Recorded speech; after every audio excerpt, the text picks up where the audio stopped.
Assalamualaikum. In today's lecture we will discuss about PHP form handling.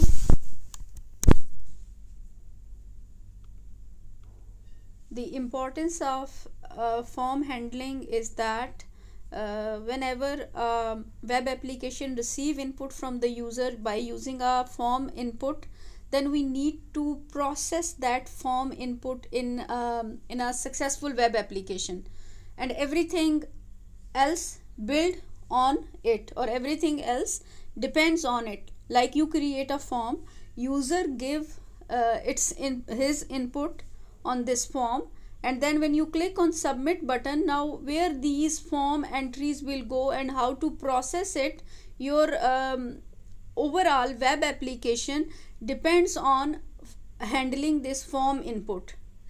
So it is very important field, and we need to understand it well, that how to do form handling in PHP.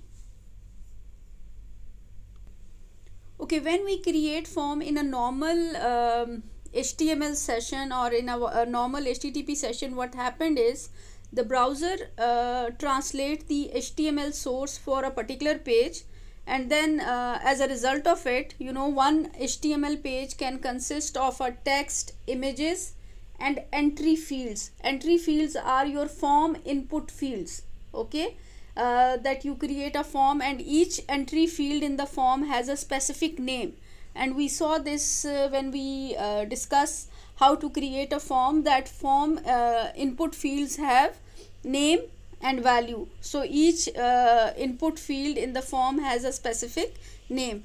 User will fill in these entry fields the information about himself, and then click on the submission button. When user click on the submission button, what happened on the backend? Browser will read all these input fields that user enter, and then create a message which will be sent to the server. Now what is this message look like which will received by server? It is a series of name value pair for each of the specific entry field. Before going into more detail about the input fields of the form and how to handle it in PHP, we need to discuss some of the PHP global variables, or we call them super globals. Why we give this name super global to these PHP built-in variables, like already defined variables? Because you can always access them from anywhere. There is no scope apply on super global variables. We call them super global because you can access them from any function, class, or file without having to do anything special. So here we have a list of PHP super global variable, starting from global, server, request, post, get, file, cookies, session, environment, env. Okay, so we will discuss the most commonly used super global variables in the coming slide. So the first one is a global variable. Okay, so a global is a PHP super global variable which is used to access global variables from anywhere in the PHP script. Like here, you have an example. In this script, x and y are two variables, and we assign them integer type value. X is assigned with 75, y is assigned with 25, and then we have a function name is addition, and inside this function we want to access x and y. Now x and y is not accessible inside this function, but through super global variable global, we can access x and y inside this function addition in this way. So we use this format. We write this $sign globals, and then inside the brackets we have to give the name of the variable which we want to treat as global variable. Like here we said that x and y. So in addition, x and y mean these x and y which are local to the main function. This global x refer to this x. Okay, and this global y refer to this y. So it will be 75, this global x, the value will be replaced with 75, and here it will replace with 25, and answer will be assigned to the another global variable z that we just now declare inside this function addition. And then when we finish, here this function definition finish, inside here in in main we call addition function. So all this thing happened, and when we write echo z, so this z will be displayed on screen, which will output the value 100 on screen. Echo z will display this 100 on screen. So PHP store these all global variables. We access them in the form of associated array. The name of the array is global, and the index here is associated array index, not the normal numeric. Like when we say x, it means this variable. When we write y, it means this variable. So the index holds the name of the variable, not the numeric value. So this global is our array which store all global variables. The another PHP super global variable name is underscore server, this one. Okay, this variable hold information about headers, paths and script location of PHP script. Like here you can see that here in example, if we echo the value of this super global variable with like PHP self, so it will give us this information that this is the name of the script with path. Then server name, so this will be the output on the IP address of the server on which this script is running. HTTP host, host IP address, referrer, user agent and script name. So PHP self and script name you can see is the same. So this is a server super global variable. Then we have a super global variable with the name of request, underscore request. Okay, so underscore request is another type of super global variable which is used to collect data after submitting an HTML form. So this underscore request is an important super global variable because we will use it when we are submitting data through HTML form. So it is an important super global variable with respect to PHP form handling. Okay, here we have an example related to it where this is the form. Okay, and this form has only one input type, that is text, and then we assign it the name f name, and then another input type submit. So this form will look like something like this. You will have this label name, okay, and there is one text box over here as a result of this line, and then we have a submit button over here. So this is very simple form which consists of one text box and one submit button. The name of text box is f name. Okay, that is what we assign over here. Now this is our PHP script with this form. Now what happened is, like, okay, here we have a server global variable, and where we are looking at the request method, and it said that if request method is post, and yes, our request method is post in this form, so this if will be true. When if is true, then what we are going to do over here, look, this line, we declare another variable name, and to this variable name we assign underscore request f name. So we are accessing the value, like here user write f name as, let's suppose, Ali. Okay, my writing here, because I'm writing with keyboard without pen, so okay, user write here Ali, okay, and click submit button. So f name will be Ali. So this value, this name will be assigned with this value using your underscore request global variable. Okay, it's again a array. Underscore request is a array, and this array hold all the values of your form, and you can access this array by providing the index as the name of the input field. So name of the input field is fname. So this variable name will be initialized with the value that user enter over here in this text box. Okay, if it is empty, then echo name is empty, else name. So it is not empty, user, let's suppose, enter the name. So the output of this script will be the name entered by user here in this text box. Like the way we use underscore request global variable to collect the input data from the form field, there is another alternative way to collect form input data is using the super global variable underscore post. Underscore post will collect the data from the form if the method is post. Request can even get the data even if the method is get.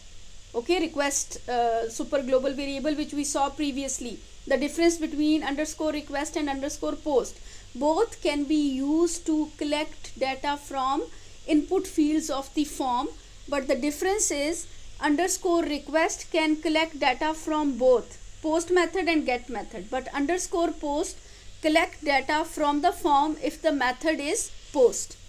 So it is like having a same example. We have a form which consists of one text box and one submit button, and here the same code. If request method is post, request method is post, and name is assigned underscore post f name. So it will be same like previously. Underscore request underscore post f name will hold the value that user enter here in the text box of the form.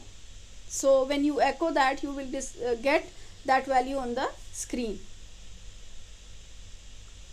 Okay, like we have a global variable underscore post, we have also a super global variable underscore get. Now the difference is that in underscore get is a super global variable which is also used to collect form input data, but when the input method is get. Underscore post get the form data when input method is post. Underscore get the form input data when method is get. And underscore request get the form input field even if the method is post or get both. Okay, so here we have an example like we have a form where and we know that when we have method is equals to post in the form, method is equals to get.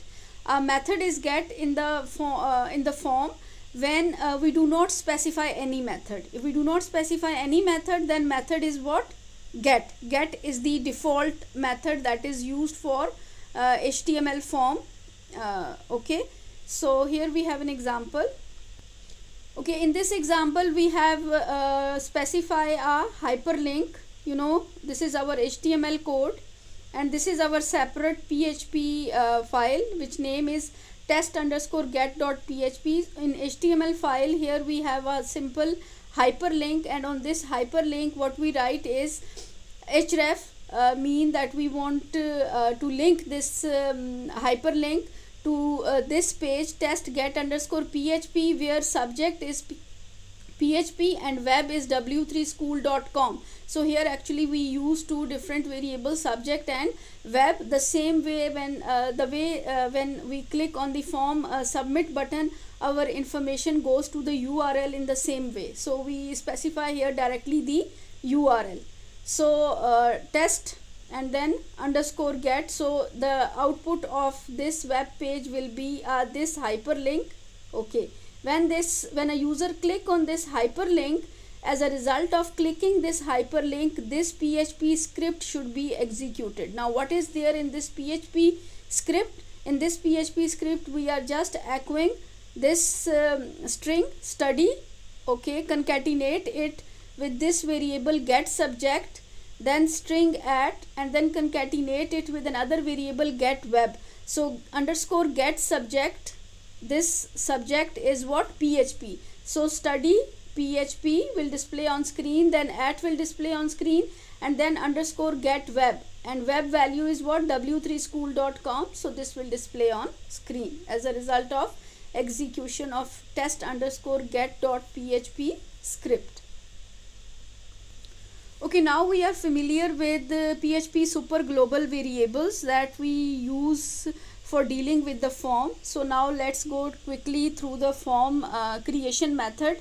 Just a quick recap. You people already know that how to create a form. So when we are going to create a form, we have a form tag where we enclose all our input fields inside this form tag, and then inside this form tag we have to specify input for specific input field, like text box, password, radio button, checkbox. We have different type of input. We can also create a text area inside the form, and then then we also create menu for selecting options within a different given options.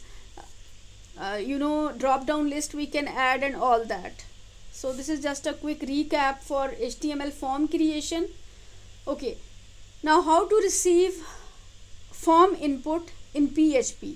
Okay, when a user click on submit button, whatever user enter into the form field, it will be sent to the browser collect it and send it to the web server by either post or get method. Okay, depending on whichever method you choose to create form.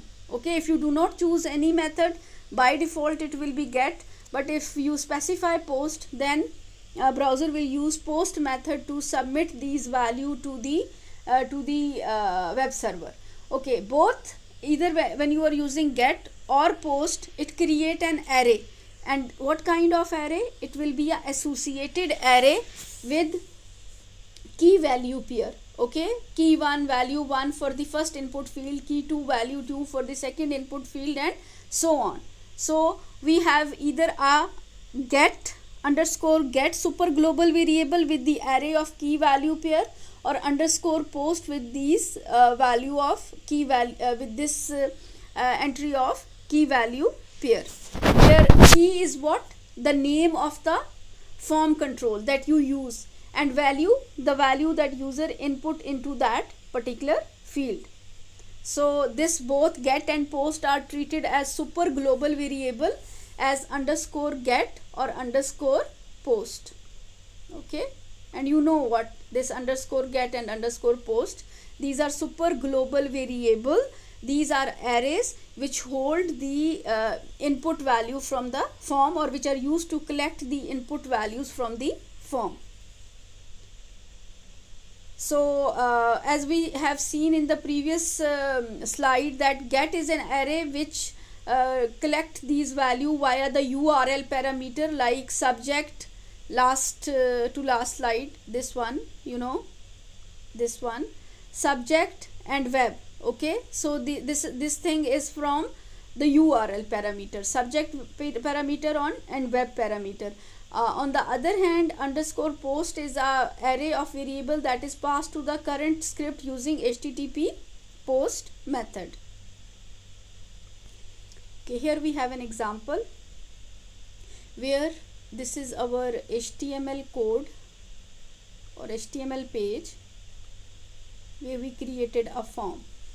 Okay, now when we create form, here we write action welcome.php and method is post. So what we want to do is, when user click on the submit button, all the information in this form should be sent to this welcome.php page through method post. Okay, what is in this form? In this form we have two text boxes. First text box name is name, okay, this one, and second text box has a name email.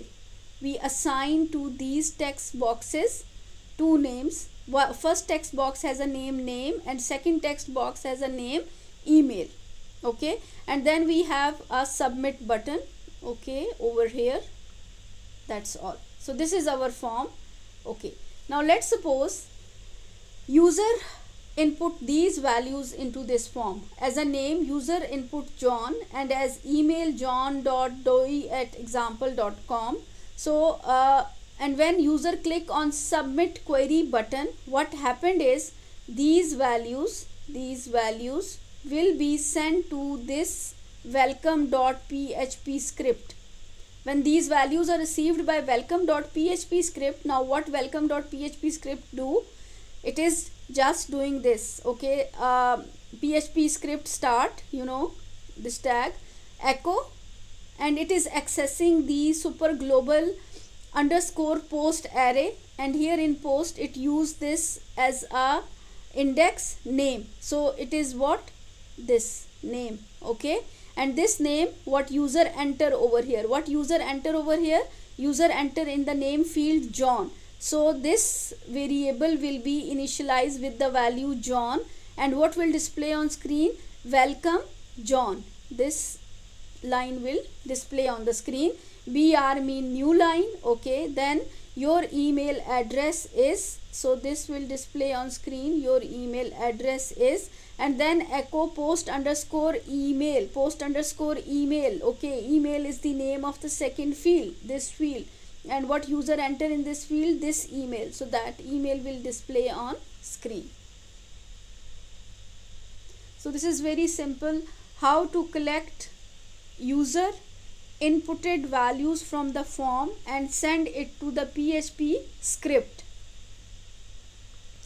It is an important aspect for web forms that we need to validate the user input from the form. Like if we have a field where user has to input his phone number, so phone number should be only digits, it should not be letters. So our script should validate that user enter a valid value over here.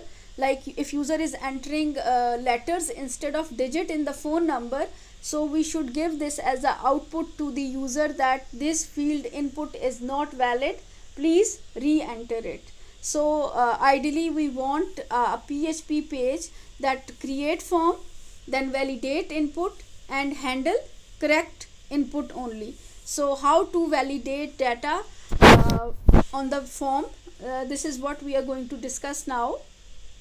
Okay, let's suppose this is our PHP form and these are our validation rules. Okay, as per validation rules, first of all, the field that are marked with asterisk are require field, so user cannot left them empty. If user do not fill anything in name or email, we need to tell user that it is a require field. Okay, so the validation rule for the first input name is this, that it is required, user cannot left it empty, and if user fill it, it should only contain letters and white spaces. Okay, for the email also it is required, this is the validation rule for email, it is required and must contain a valid email address. And how we come to know this is a valid email address? It should have these two special symbols in it, @ and dot. Then website, this field is optional, if it is present it should contain a valid URL. Comment field is also optional, and multi-line input field, you can add any text over here. And then this field, that is 2 radio buttons, this is also required and user must have to select one. Okay, so this is our form and these are our validation rules. So how to create a PHP script that should validate our input user data before letting it to send it to the server. Okay, how to create this form that we discussed over here in the previous slide. So this is the code for it. So if we go through it line by line, so first of all, okay, heading PHP form validation example, and then paragraph. Okay, form start from here. Method is post, you are familiar with it, what it means for form method. The second field, that action, okay, what to do when user clicks submit button. Now what to do when user clicks submit button? You see here that we have this thing, this server, okay, underscore server is our super global variable, and we are calling PHP self. Now you saw this in the previous slide. PHP underscore self, it is a super global variable that return the file name of the currently executing script. So when we call this, it send the data that user, when click on the submit button, instead of sending it to any other form, it is sending this data to the same page itself. Okay, instead of sending it to some other page, when we call this underscore server PHP underscore self, so this super global variable underscore server with this value, it will return the name of the same file. So we are sending data back to the same page because we need to validate this form data. Then here we call a function HTML special character. Now HTML special character is the function which convert special character to HTML entities. Like, if somebody use some symbols like less than, greater than, so instead of sending these symbol as it is, it will change it into like this, less than, LT, okay, greater than also, and GT. Why it is important to convert these symbols into HTML entities? So that we can protect our page from attacks. What kind of attack?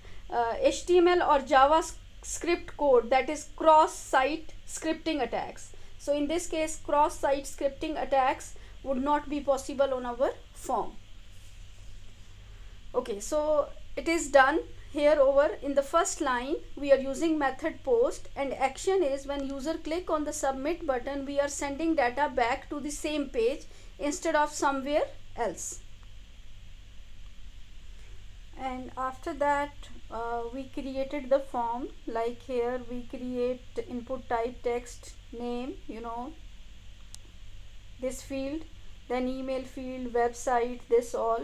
So this is the HTML code to create the form, and here you can see this small script that we added here with span tag, which is actually used to generate the correct error message if needed. So if the user try to submit the form without filling out the required field, so it will generate a error message over here using this small PHP script. Like after every required field, we have this span class error, okay, echo name error. So this text is added to show the corresponding error messages. Okay, now let's go for the proper PHP code for validation. This I already discussed with you, what is this PHP self and HTML special character function. Okay, now this is the proper code for PHP form validation for each field one by one. Okay, the first step that we are going to do when we are going to write our PHP script is to clean our input data. So in order to clean our input data, the function that is used here, let's suppose we give it a name, test underscore input function. Okay, this is user defined function which we will define ourselves based on our input data. And what we are going to within our input data, we will trim it. First we call trim function, which is a built-in function in PHP, which will strip all unnecessary character like extra space, tab and new line from the user input data. Okay, so first we will remove every unnecessary character. Strip mean remove. Like from our data, if there is any extra space, tab or new line is there, we will remove it through trim function. Then we will call on this data strip splashes function. Strip splashes function will remove backslashes from the user input data if there is any. So it is also a built-in function in PHP. And after calling strip splashes function, the last function that we will call on our input data is HTML special character function that I already explained in the previous slide, which will convert special characters to HTML entities, so that if somebody is using any greater than, less than, or any other symbol, it will be changed to the proper code, so that user cannot no attackers can run on cross-site scripting attacks on our forms.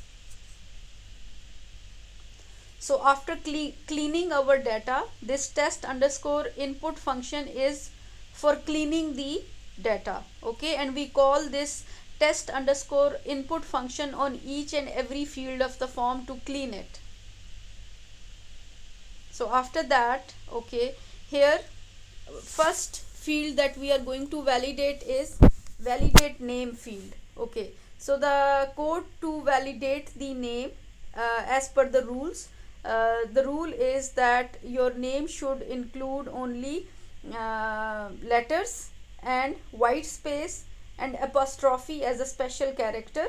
Okay, so here we first call name is equals to test underscore input post name. So whatever user enter over here in this name, okay, this field, that will be assigned to this function, this variable, this global variable underscore post underscore name, and we give this as input to test input function. So test input function that we define in this previous slide will clean our data. Okay, it will remove any extra space, tab, new line, backslashes, or any special character from our input data. Okay, so first we clean it and assign it to the variable name. Okay, and after that what we are going to do is we call here a function if, and here we call this special function preg underscore match function, and to this preg underscore match function we give as input this variable name. Okay, that is a string that user enter as a name, and then here we give as something this string. Now what is this string and what is this preg underscore match function? Preg underscore match is a built-in function that is there in PHP, which search a string for pattern that we provide over here and return true if pattern is present in the string, and otherwise it return false. So to preg underscore match function we give two input parameter. One is the pattern and other one is a subject. Pattern that we want to search, and subject is the input string in which we want to search this pattern. Okay, when we are giving pattern, pattern is given in this special form, inverted comma, and start with this backslash and end with this slash. Okay, where this slash shows the start and end of regular expression. So here in the start, okay, start with the slash, end with the slash, and in the center this pattern is in the form of regular expression. So this thing is our regular expression over here, that is start of the string until the end of the string, this thing. Okay, this is our pattern and this is our input string. So we want to search this pattern in this input string. If this pattern is present in this input string, preg match will return true, otherwise false, and anything between these two slashes is called a regular expression. This pattern here is a regular expression. Now what is this regular expression? How to interpret this thing? What this expression means? We have some special symbols over here. So here I add the detail of it. Okay, regular expression is a powerful pattern matching algorithm that is performed on a expression that you give over there, and we use these regular expression for different tasks such as validating email addresses and IP addresses. So if we are going to validate our input fields from the form, we use these regular expressions. Okay, in regular expression, what is the meaning of each of these special symbols that we use over here in this previous slide? This symbol. Now what this symbol mean? This symbol mean matches the beginning of a string, excludes character. Okay, matching the beginning of a string. So like here, if somebody write expression like this, okay, so it match any string that start with ph. So we are telling over here that we want our field name should start with, okay, start with, now we use to these brackets, look, this and this. Okay, what this bracket mean? This bracket mean anything written inside bracket is, it matches with anything that is written inside this bracket. Okay, now what we have write inside these bracket? A to Z. So A to Z mean matches lowercase letter. Then capital A to Z matches uppercase letters. And then we add this apostrophe symbol, that only apostrophe, one character, okay. And then asterisk and this dollar sign in the end. Asterisk mean match with anything that is over there, okay. Asterisk mean match any or more character that is here inside this bracket. And dollar sign mean like this is the beginning of the string, and this mean match pattern at the end of the string. So now this regular expression mean that our name can start or end with capital A to Z, small a to z, and one special character here we add is apostrophe. Okay, now similarly the same way we validate email and we validate URL. Okay, URL is again validated. Okay, first we clean our input data by calling test input function and assign the resulting cleaning data to string website. And on string website we call preg match function, and if it return true, not will make it false, and we will find out that website is valid or not. So here again this is the expression, and it's really complicated expression that is used to check the validity of the URL. Like URL should consist of this HTTP or FTP in the start, then www, and then after that these characters are allowed and all that. So you can interpret it by yourself, or if any time when you want to validate URL, you can just use this regular expression for you. Okay, for validating email, we clean the input and then we call on it filter var function. Okay, now filter var function is again a built-in function which is used to filter validate email. We given here the test input string into it as a first parameter, and then this is the second parameter which we are telling this function that we want to validate this string, if this string is a valid email or not. If it is a valid email, it will return true, and if will make it false, so no error will generate. If false, no error generate. But if it is false, not will make it true, and it means email is not valid, so email error or error message will be generated here, that is invalid email format. Okay, and same is for rest of all. So here we have the complete code for that this form, and as per its validation rules, these are the validation rules, form validation rules. So here we have a complete PHP script for it. This is HTML part which is used to display this form and display error messages. Here we echo name error, email error only if something is there. If nothing is there, it will display empty, nothing will be there, it will display nothing. But if it is valid, it will display valid. This is now HTML code, and this is the PHP script that we saw previously. First one here is for checking that name is valid or not. Okay, if it is empty, so error will be name is required. Okay, we don't want it to be empty, and if it is not empty, we have to validate that whatever user input, it is valid input or not. Same is for email. If it is, first we have to check if it is empty, then error is email is required. If it is not empty, then we have to find out that email is valid or not. And same is for the rest of the items on the or input fields on the form. For a complete reference, you can try this complete code from this reference. I have given you this web page over here, and in the end I have given you the reference from W3 School PHP form validation, and this complete example is described over here in these references. And how to interpret the regular expression, you can go through this last reference. And thank you. This is the end of the lecture.